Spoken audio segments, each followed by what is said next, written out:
Hello friends, வணக்கம்.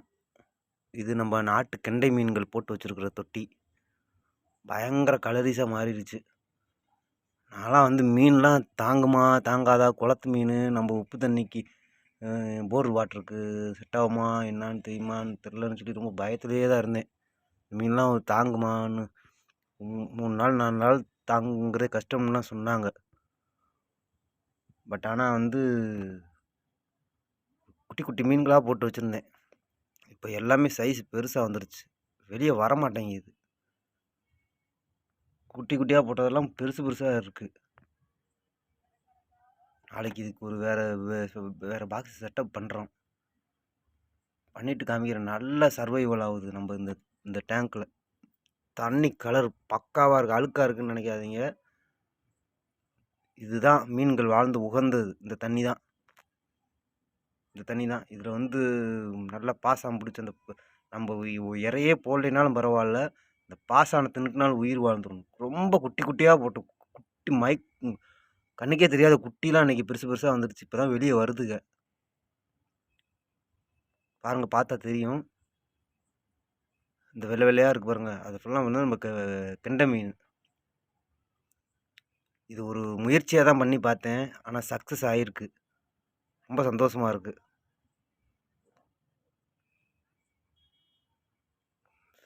இந்த darkness தான் அதில் வாழ வைக்குது. இந்த தண்ணியோட சுத்தம் எப்படி இருக்குன்னு நாளைக்கு எடுத்து பார்ப்போம். தண்ணி பச்சையாக இருக்கும் பார்க்க. இங்கே பாருங்க, மாதிரி இருக்கும் கலர். இந்த இதை தான் மீன்கள் வாழ்ந்து ரொம்ப உகந்தது.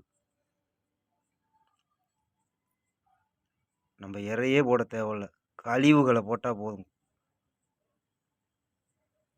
மனித கழிவுகளெல்லாம் இது பண்ண குளத்தை நம்மள்கிட்ட வாங்கி விற்கிறவங்களாம் மனித கழிவுகள்லாம் நீங்கள் இந்த மீன் இதெல்லாம் நம்ம இயற்கை முறையில் வளர்க்குறது.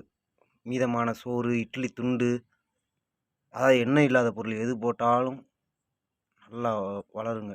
எண்ணெய் பொருள்கள் மட்டும் போடவே கூடாது ஃபிஷ் டேங்கில் எப்பயுமே.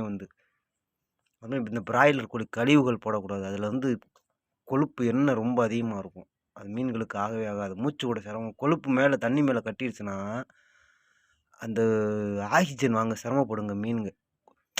கொழுப்பு பொருளை நீங்கள் மேலே போட்டிங்க, எண்ணெய் பொருளை நீங்கள் மேலே போட்டிங்கன்னா திட்டு திட்டாக இருக்கும். அப்போ ஆக்சிஜன் வாங்க முடியாது. நானே அதை அனுபவிச்சிருக்கேன். நீங்கள் எந்த மீன் வேணாலும் வளங்க, பட் எண்ணெய் பொருட்கள், கொழுப்பு பொருட்களை உள்ளே போடாதீங்க. நானே போட்டு அந்த தப்பு பண்ணிட்டேன். அந்த ஒரு தப்பை பண்ணிட்டு தான் ரொம்ப கஷ்டப்பட்டேன். எப்படி சர்வைவ் ஆவான்னு ஆனால் ஆயிடுச்சு. பரவாயில்ல, எல்லாம் மேலே ஒரு பார்த்துக்குவார். உண்மையிலே ரொம்ப சந்தோஷமாக இருக்குங்க. இதெல்லாம் தாங்காதுன்னு நினச்சேன். தாங்காதுன்னு தான் சொன்னாங்க. நம்ம போர் வாட்டர் இருக்கலாம், அதெல்லாம் செட் ஆகாதுன்னு சொன்னாங்க. பாருங்கள் கலரேஷனை பாருங்கள். இந்த கலர் தான் அந்த மீன்களை வாழ வைக்கிறது.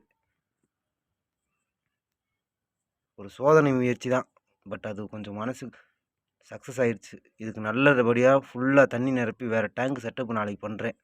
அது பண்ணிவிட்டு அப்டேட் பண்ணுறேன். நாளைக்கு எல்லாத்தையும் சுத்தம் பண்ணிவிட்டு இதுக்கு ஒரு டேங்க் செட்டப் வச்சுருக்கேன். இதில் ஒரு குறவை மீன் ஒன்று இருக்குது, அதை பிடிச்சி கொண்டு காட்டுறேன். குறவை மீன் சகதியில் கூட வாழ்ந்துடும்.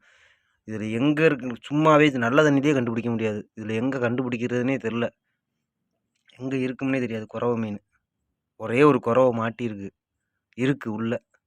நாளைக்கு திருமணியும் குளத்துக்கு போகிறோம். அதுக்கு அந்த குறவைக்கு ஒரு குறவையை பிடிக்கிறோம். ஆணோ பெண்ணோ நண்பனாவோ ஏதோ ஒன்று பிடிக்கிறோம். நாளைக்கு குளத்துக்கு போகிறோம், பிடிக்கிறோம். ஓகே ஃப்ரெண்ட்ஸு, பாருங்கள், நாட்டு மீன்கள் நம்ம வீட்டில் வளர்த்தே சாப்பிட்லாம். நல்ல உணவுகள் போட்டு. கண்ட கழிவுகள் நாயெல்லாம் அடித்து போட்டு விற்கிறாங்க. அவங்களெல்லாம் குறை சொல்ல பாவம். மீன் எல்லாத்தையும் தின்னு தான் வளரும். மனுஷனை போட்டாலும் திங்கும். ஆற்றுலையோ குளத்துலையோ எதிலோ மனுஷன் எதோ அது திங்கும். ஆனால் இந்த மாதிரி நம்ம ஒரு செட்டப் பண்ணி வச்சுக்கிட்டோம்டா, நம்ம தேவைக்கு நம்ம எடுத்து இது பண்ணிக்கலாம். ஏன்னா இது நம்ம கண்ணு முன்னாடி வளருது. இதில் அசுத்தங்கள் எதுவுமே இல்லை. இதெல்லாம் அசுத்தமே கிடையாது. இதெல்லாம் பாசான், இயற்கையினால் வர்றது. இதில் ஒரு அசுத்தமும் இல்லை. பாருங்க, இந்த டேங்கை பார்க்கவே எனக்கு உங்களுக்கு பார்க்குறவங்களுக்கு எப்படி இருக்குன்னு தெரில. இந்த டேங்கை பார்க்க ரொம்ப சந்தோஷமாக இருக்குது. அந்த கலரேஷன்னா செம நல்ல சர்வைவல் ஆகிருக்கு. போட்ட குட்டினா பெருசு பெருசாக வந்திருக்குங்க. நிறையா இருக்குதுங்க உள்ள. இதெல்லாம் வெளியே வராதுங்க. நல்லா பழகுனா தான் வெளியே வரும். இப்போ அதுகளுக்கு நான் எப்படி பயமாக இருக்கேனோ அதுபோல் என்னைய நான் கொஞ்சம் பயப்படுங்க. கொஞ்சம் டார்க் வாட்டரில் இருக்கனால நான் டெய்லி வர்றது அதுகளுக்கு தெரியாது. எரை போடுறது மட்டும்தான் தெரியும். எரை மட்டும்தான் தெரியும் அதுகளுக்கு. நான் அந்த எரை போடுறீங்களாம் தெரியாது. அதனால பயம் இல்லாமல் வெளியே வரும். நல்லா பழகுங்க. நாளைக்கு எவ்வளோ பெருசு பெருசாக ஆயிருக்குன்னு காட்டுறேன் பாருங்கள். இந்த டேங்க் செட்டப் நாளைக்கு மாற்றுறோம். மாற்றிட்டு இதே வாட்டரை வச்சுட்டு புது ஒரு டேங்கு இது பண்ணிடுவோம், செட் பண்ணிடுவோம். அது பார்க்கவே சந்தோஷமாக இருக்குங்க. ஓகே ஃப்ரெண்ட்ஸ், நம்ம பாருங்கள், தொடர்ந்து நம்ம வீடியோவை பாருங்கள், நமக்கு சப்போர்ட் பண்ணுங்கள், சப்ஸ்கிரைப் பண்ணுங்கள், நல்ல ஆதரவு கொடுங்க. நல்ல வீடியோங்கள் தான் இங்கே வரும். நல்ல நல்ல விஷயங்கள் எடுத்து போடுவோம். நமக்கு இந்த இதுதான் தெரிஞ்சது. நல்லா சாப்பிடுது. இந்த மாதிரி நல்ல விஷயங்களுக்கு ஆதரவு கொடுங்க. தொடர்ந்து உங்கள் ஆதரவு கொடுங்க. லைக் பண்ணுங்கள், ஷேர் பண்ணுங்கள், கமெண்ட் பண்ணுங்கள். உங்களுக்கு பிடிச்சா மட்டும், உங்களுக்கு பிடிக்கலன்னா ஒதுங்கி போயிருங்க. பிடிச்சா லைக் பண்ணுங்கள், ஷேர் பண்ணுங்கள், கமெண்ட் பண்ணுங்கள். ஓகே ஃப்ரெண்ட்ஸ், உங்களுக்கு இது போல் செட்டப்புகள் எதுவும் பண்ணி கொடுக்குற மாதிரி இருந்தால் சொல்லுங்கள். உங்களுக்கு ஆசை இருந்தால், விருப்பம் இருந்தால் உங்களுக்கு சொல்லுங்கள். உங்களுக்கு நாங்கள் சில ஐடியாக்கள் டிப்ஸு தருவோம். அறிவுரைன்னு சொல்கிறோம், ஆலோசனைகள் கொடுக்குறவங்க ரெடியாக இருக்கும். ஓகே ஃப்ரெண்ட்ஸ், தேங்க்யூ ஃபார் வாட்சிங் வீடியோ. Thank you friends.